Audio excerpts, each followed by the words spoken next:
여러분 안녕하셨습니까?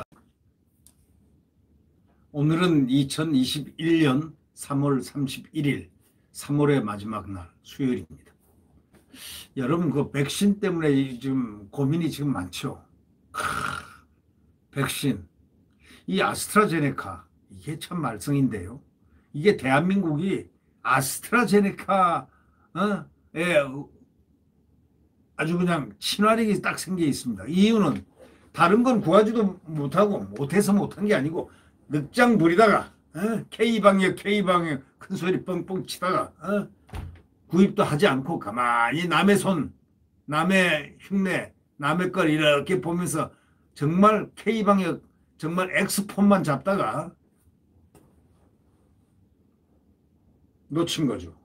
놓친 건지 고의인지 고의로 놓친 건지 아니면 스스로 잘못해서 놓친 건지는 그건 모르겠습니다만은 하여튼 독일이 말이죠. 아스트라제네카 백신을 60세 미만에 접종하지 마라 이렇게 얘기했습니다.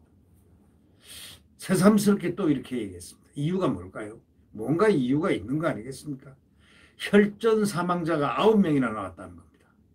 접종 후에 뇌정맥동이라는 게 있습니다. 그 혈전이 생기면은 그 막히면 죽죠. 대부분이 죽습니다. 사례 30명이 넘고 그 중에 9명이 사망했다는 겁니다. 이거는 파리 현재 유럽에서 이 조선일보 특파원이 전달해온 그런 급전입니다. 급전. 이 독일이 아스트라제네카 백신을 60세 미만에게는 일부 예외적인 경우를 제외하고 일부 당분간 접종하지 않기로 했다고 전해왔습니다. 혈전 부작용이 계속 보고되니까 말이죠. 거기에 따른 조치라는 겁니다. 이 독일 보건부 장관은 현지 시각으로 30일 전국 16개 주 지방보건장관들과 회의를 마친 후에, 그러니까 현지 시간으로 30일이니까 어제죠, 아스트라제네카 백신에 대한 일상적인 접종을 60세 이상으로 국한하기로 결정을 했다는 겁니다. 60세 이상으로 아스트라제네카 백신에 대한 일상적 접종은 하고 60세 미만은 하지 마라, 이제 이렇게 된 겁니다. 왜 그랬을까요? 60세 미만의 경우는 의사의 판단에 따라서 개별적인 위험을 철저히 분석하고 이를 접종 대상자에게 명확하게 설명한 경우에만 접종할 수 있도록 만들었습니다.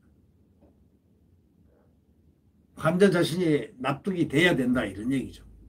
아주 조사를 해가지고 60세 미만에게도 아스트라제네카 이 백신을 접종할 수 있는 여지는 남겨놓긴 했지만 의사의 승인이 있는 예외적인 경우만 허용합니다. 접종을 제한한다는 의미입니다. 바로 의사가 승인해야만 된다라고 명시한 것은 접종을 제한하겠다는 얘기입니다. 그럼 의사가 누가 함부로 어떻게 장담을 해서 아무리 조사를 해서 그 하더라도 허용을 하겠습니까?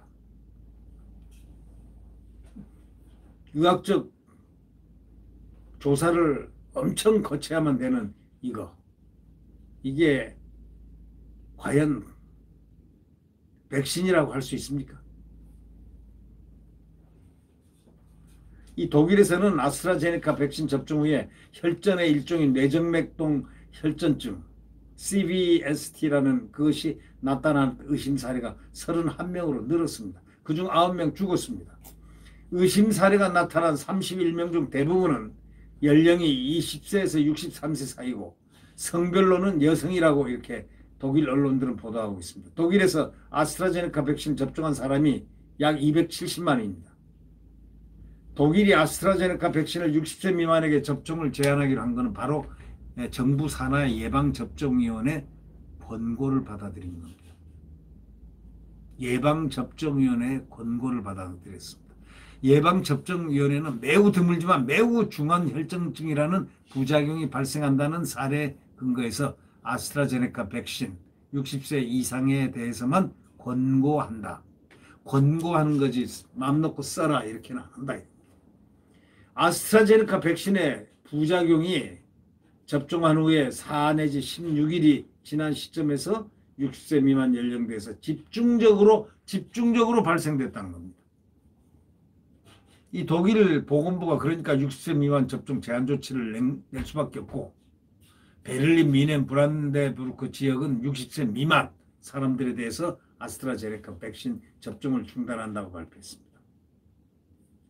그러니까 한마디로 얘기해서 아스트라제네카는 안 맞는 게, 60세 미만은 안 맞는 게 좋겠다는 인식을 독일 정부가 지금 보건부가 지금 이렇게 암시를 하고 있는 거 아니겠습니까? 이 독일 예방접종위원회는 60세 미만 독일인 가운데 이미 아스트라제네카 백신 1회차를 맞은 사람들에 대해서는 2회차 접종과 관련해서 4월에 추가적인 공고안을 내놓겠다고 했습니다. 독일에서는 아스트라제네카 백신의 1회차하고 2회차 접종 간격은 소위 3개월, 그러니까 12주가 되겠습니다. 자, 우리는 아스트라제네카 지금 65세 미만들께 많이 권유가 이제 돼 있는 게 아니에요. 어차피 제일 많이 백신이 들어오는 게 아스트라제네카니까요. 이걸 맞아야 될지 안 맞아야 될지 이거에 대한 명확한 정부의 답변이 지금 필요합니다.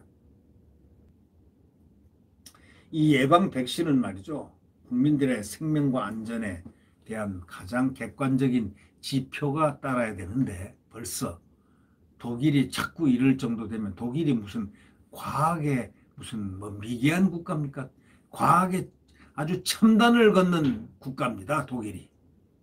그렇다면은 이 과학의 첨단을 걷고 있는 이 독일이 자꾸 이런 아스트라제네카의 문제를 삼는 것은, 그거는 이유가 없다고 보는 게 아니고 이유가 있다고 봐야 되는 거죠. 그렇다면 우리 국민들은 그런 사례를 보면서 과연 아스트라제네카를 마음대로 맞을 수 있을까? 네. 정부의 현명한 결정을 바랍니다. 정부가 현명하게 빨리 판단을 해줘야 된다. 이런 외신이 이렇게 들어올수록, 특히 특파원이 파리의 손진석 특파원, 지금 조선일보의 파리 손진석 특파원이 전해온 겁니다. 이 특파원이 프랑스 옆이 그 독일 있지 않습니까? 아주 세밀하게 한 거 아니겠습니까? 그렇다면은 빨리 이거에 대한 클리어를 갖다가 여기 대한민국 정부가 해줘야 됩니다.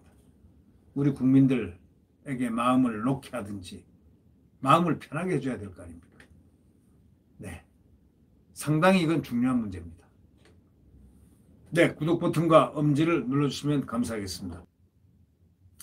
내일 자유민주주의, 시장경제가 뛰노는 태양은 다시 떠오릅니다. 이제 얼마 안 남았습니다. 자, 4월 7일 선거도 있고 투표장에 나가서 나의 주권을 행사하고, 그 다음에 1년 있다가 실시될, 이제 1년도 채 안 남았습니다. 이 대선 고지에 아주 단단한 마음으로 대한민국을 지킬 사람을 뽑아내면 되는 겁니다. 네. 안녕히 계십시오.